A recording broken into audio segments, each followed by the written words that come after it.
Hai anak-anak kelas 4, apa kabar hari ini? Semoga sehat selalu ya, tetap semangat. Hari ini kita akan belajar tentang tema 1, muatan pelajaran IPA, ringkasan materi, subtema 1 sampai dengan 3. Nah, sudah siap belajar? Ayo kita mulai dari subtema 1. Nah, Tuhan Yang Maha Esa menganugerahkan kita indera pendengar. Melalui indera ini, kita dapat mendengar dan menikmati hasil karya seni budaya yang beragam. Ayo kita cari tahu lebih lanjut tentang hal tersebut. Nah, bagaimana sih cara menghasilkan bunyi yang lebih keras atau lebih pelan? Nah, segala macam bentuk bunyi berasal dari benda yang bergetar. Getaran dari suatu benda akan mengakibatkan udara di sekitarnya bergetar. Getaran tersebut menimbulkan gelombang bunyi di udara. Benda-benda yang bergetar dan menghasilkan bunyi disebut sumber bunyi. Bunyi dapat merambat melalui benda padat, cair, dan gas. Akan tetapi, bunyi tidak dapat merambat pada ruang hampa. Berikut benda dan cara menghasilkan bunyinya. Yang pertama, peluit.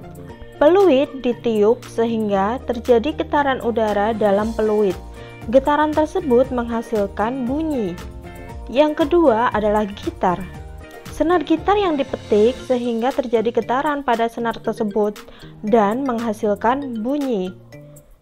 Yang ketiga adalah gelas kaca. Gelas kaca dapat menimbulkan bunyi saat dipukul dengan sendok. Yang keempat adalah biola. Senar biola yang digesek dapat menimbulkan bunyi. Dan yang terakhir yaitu klakson. Klakson yang ditekan dapat menimbulkan bunyi. Nah, sekarang coba kalian sebutkan benda-benda di sekitar kalian yang bisa menimbulkan bunyi. Nah, mari kita buktikan bahwa bunyi dapat merambat melalui udara, benda gas, dan benda padat dengan melakukan percobaan berikut ini. Yang pertama, percobaan pertama, tujuannya mengidentifikasi sifat bunyi, yaitu merambat melalui udara. Alat dan bahan yaitu selang plastik, panjangnya sekitar 2 meter atau lebih. Nah, langkah kerjanya yang pertama, pegang salah satu ujung selang dan minta temanmu memegang ujung lainnya. Lalu dekatkan ujung selang ke telinga.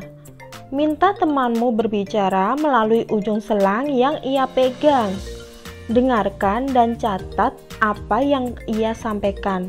Berikan hasilnya kepada temanmu untuk diperiksa. Nah, itu untuk percobaan 1. Bisa kalian coba di rumah ya dengan teman kalian.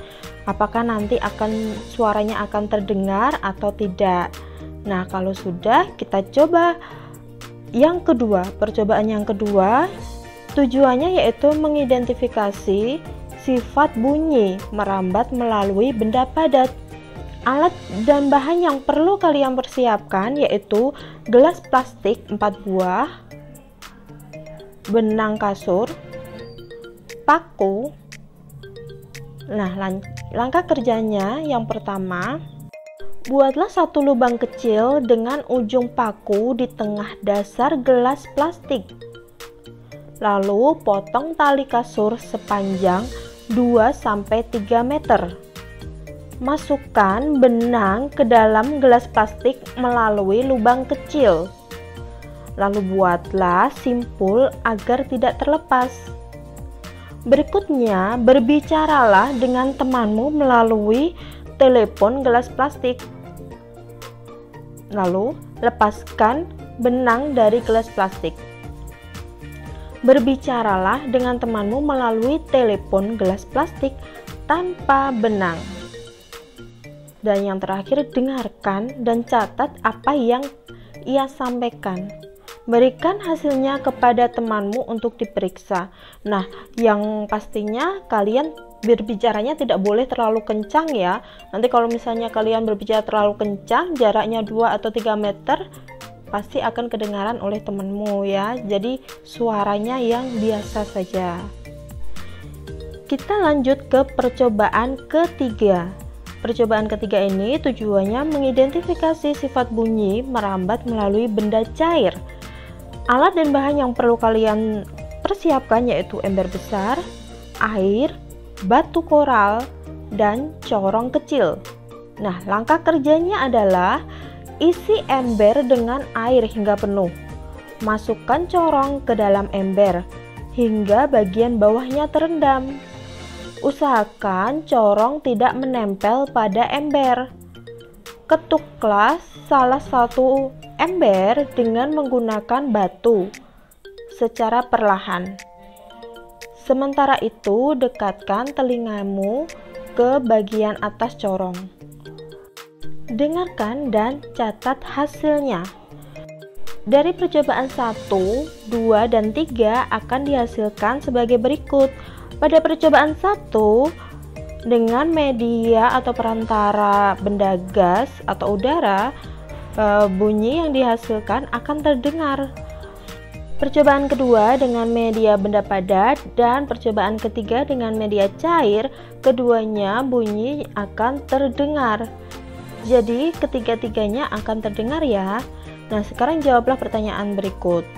Melalui media apa saja bunyi dapat merambat dan sampai ke telinga kita? Jawabannya yaitu udara, zat cair, dan zat padat. Media atau benda apakah yang digunakan untuk merambatkan bunyi? Jawabannya yaitu media atau benda yang digunakan adalah cair, padat, dan gas. Nah, berikutnya pertanyaan ketiga, apakah bunyi yang dihasilkan dari setiap media sama? Mengapa? Tentunya beda ya, jadi bunyi yang dihasilkan dari setiap media berbeda-beda, karena setiap media dapat menghasilkan variasi gelombang bunyi yang bervariasi. Menurutmu dari ketiga media tersebut, manakah yang lebih keras suaranya?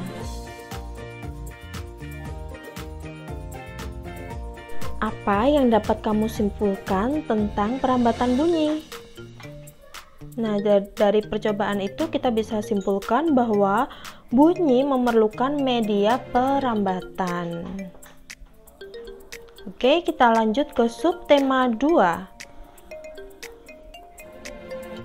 Indra pendengar atau telinga. Kita wajib bersyukur kepada Tuhan Yang Maha Esa karena telah menciptakan bentuk tubuh yang paling sempurna.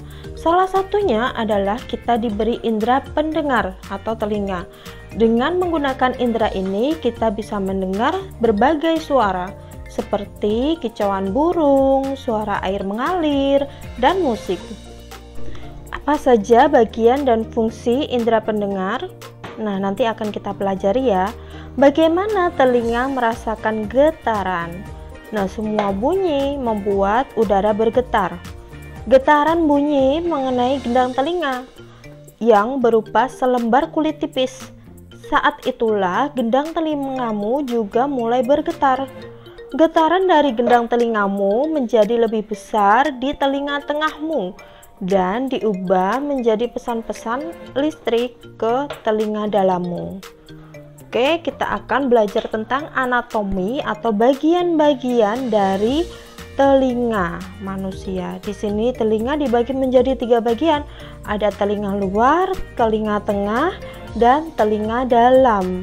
Nah, gambarnya seperti ini ya. Jadi bisa kalian lihat gambarnya seperti di layar, itu adalah bagian-bagian dari telinga.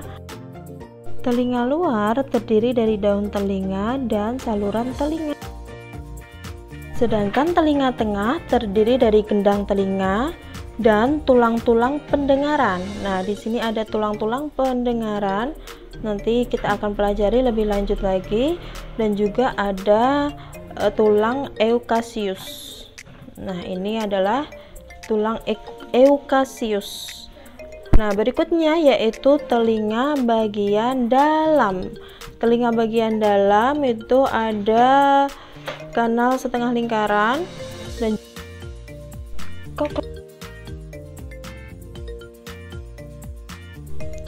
Bagian-bagian telinga termasuk dalam fungsi indera pendengaran dan pengatur keseimbangan. Anatomi telinga terbagi menjadi 3 bagian, yaitu telinga luar, telinga tengah, dan telinga dalam, seperti yang sudah kita lihat di gambar yang sebelumnya. Telinga bagian luar. Nah, ini adalah gambarnya telinga bagian luar. Telinga bagian luar terdiri dari daun telinga dan saluran telinga.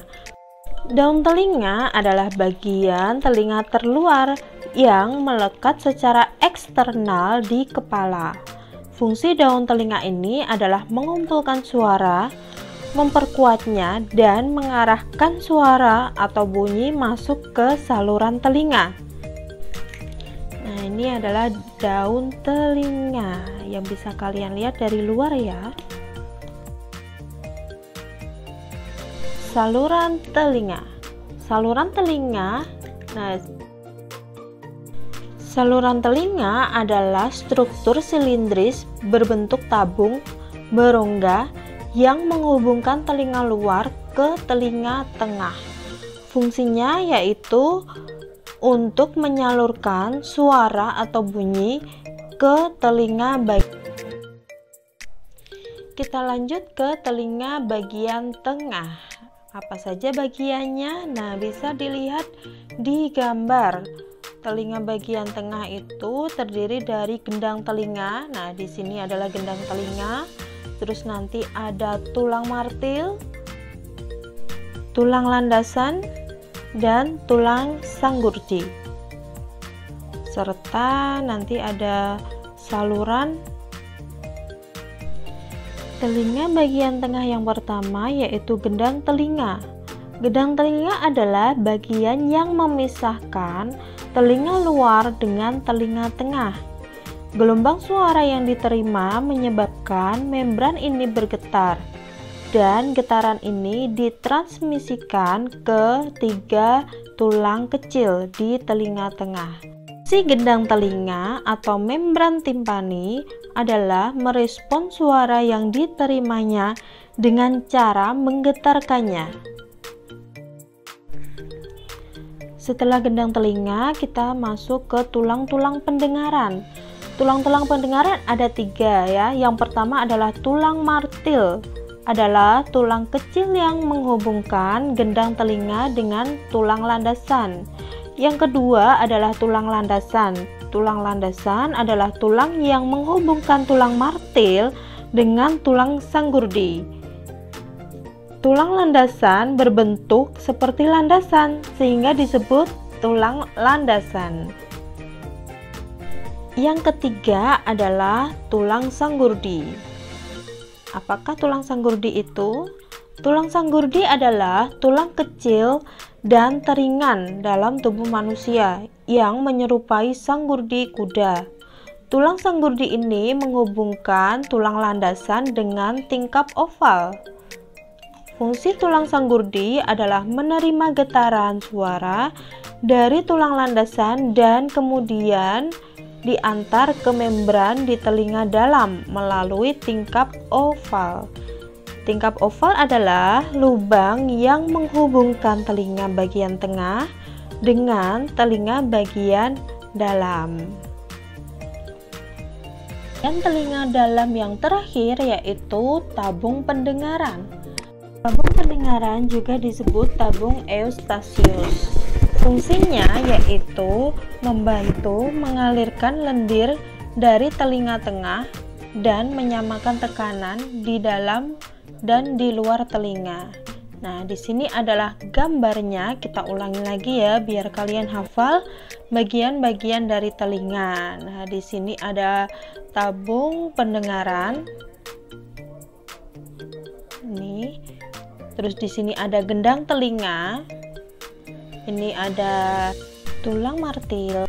Yang ini adalah tulang landasan. Nah, yang ini adalah tulang sanggurdi.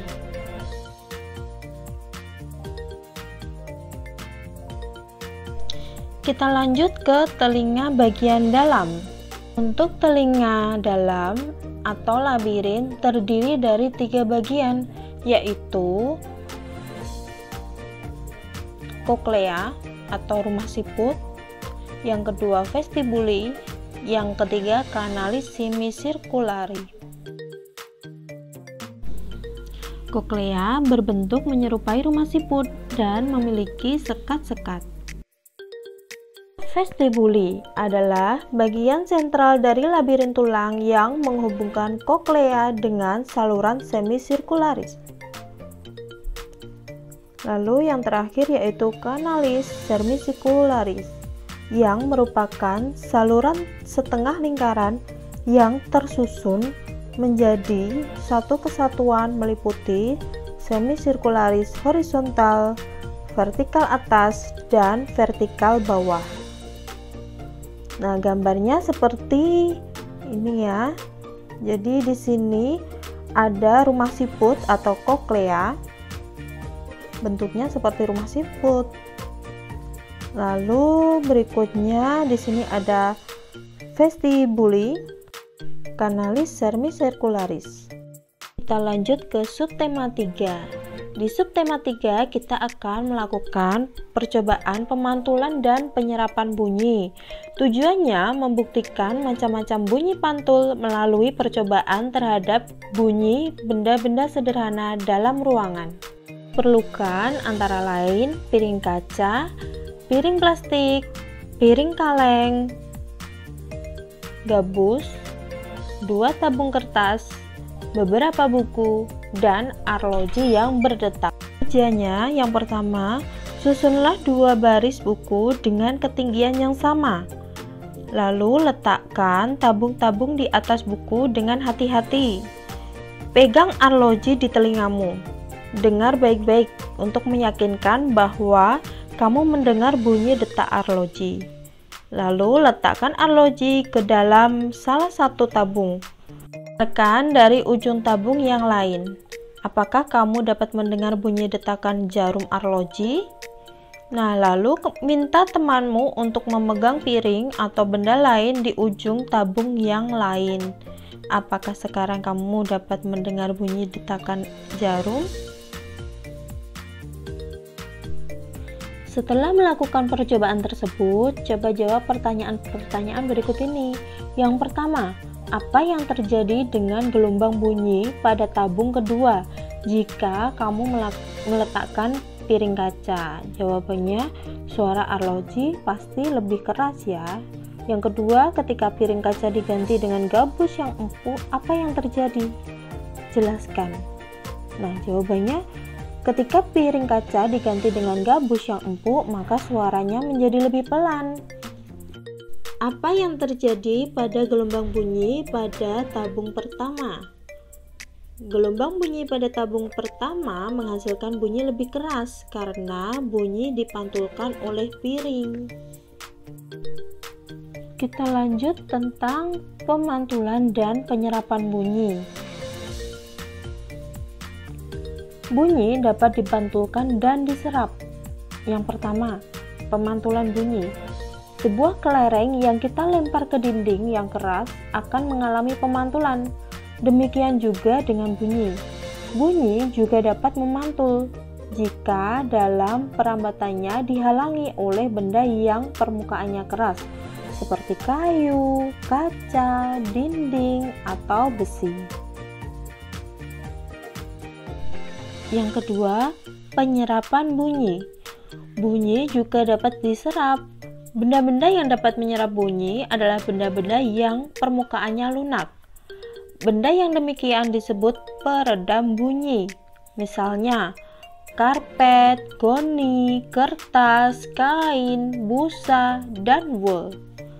Benda-benda tersebut dapat digunakan untuk mencegah terjadinya gaung atau keredam. Dinding dan langit-langit gedung pertemuan, studio rekaman, dan gedung bioskop dilapisi dengan bahan-bahan tersebut supaya tidak terjadi gaung atau keredam. Macam-macam bunyi pantul.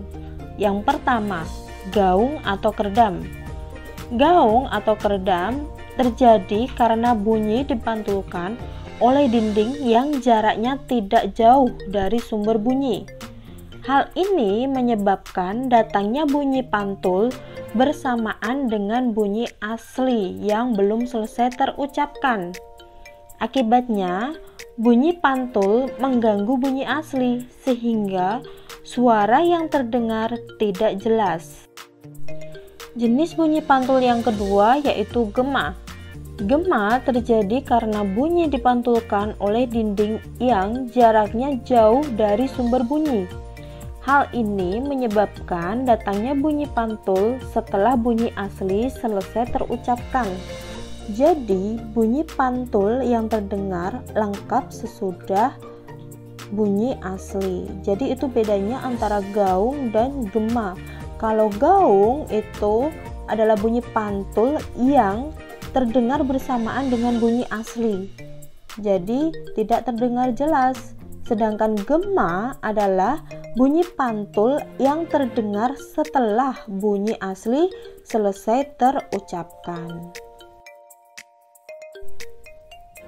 Gema sering terjadi di gua-gua, lembah-lembah, dan bukit-bukit yang jaraknya jauh serta permukaannya keras dan rapat. Selain itu, gema juga dapat dipergunakan untuk mengukur kedalaman jurang atau gua. Nah, sekian dulu pembelajaran kita hari ini. Tetap semangat belajar ya. Terima kasih sudah menyimak.